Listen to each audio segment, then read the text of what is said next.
বন্ধুরা দেখো, আজকে আমি আমার বাপের বাড়িতে একা একা রান্না করছি। বোন তো চলে গেছে, আর আমার বৌদির একটা ব্যবসা আছে, নিচে আমাদের একটা মুদি দোকান আছে। সেই মুদি দোকান বৌদি চালায় আর কি। দাদা তো নিয়ে গেছে। আর এখানে দেখো আমি একা একা রান্না করছি। কি বলো তো, ওখানে সব সময় দিদি দিদি করি, আর এখানে একা একা করছি। আমার যে কী ভয় লাগছে, আর অন্য জায়গায় রান্না করাটা একটা থতমতো লাগে। কোথায় কী আছে সব কিছু জানি, তবুও দেখো এখানে হচ্ছে মায়ের মাছটা ভাজা হচ্ছে।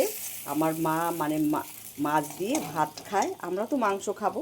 আর মায়ের ভাতটা জানো তো, এই যে রেডি করা।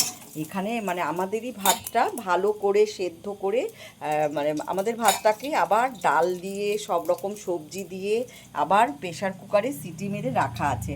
তারপর এই মাছটা দিয়ে মাকে ভালো করে চটকে মাকে খাওয়াবে। এটা হচ্ছে আমার বোন করে, আজকে আমার ওপর দায়িত্ব, কিন্তু খাওয়াতে পারবো না। এটা মনে হয় আমার বৌদিকেই খাওয়াতে হবে। আমি মাকে খাওয়াতে গেলে ভীষণ ভয় লাগে, জানো তো। এই জন্য দেখো, আর এখানে মাংস রেডি করে নিয়েছি, পেঁয়াজ কেটে নিয়েছি, আদা রসুন সব নিয়েছি, টমেটো কেটে নিয়েছি, আলুটা একটু সেদ্ধ করে ভাপ দিয়ে নিয়েছি। আর কি বলো, বৌদি খালি ফোন করে বলছে তোমার মতো করে তুমি করো। আর আমি তো ভয় পাচ্ছি, কি যেন ভালো হবে কি না। তাও ভাবলাম তোমাদের সঙ্গে একটু শেয়ার করি। এই দেখো, এখন আমি তেলটা দেব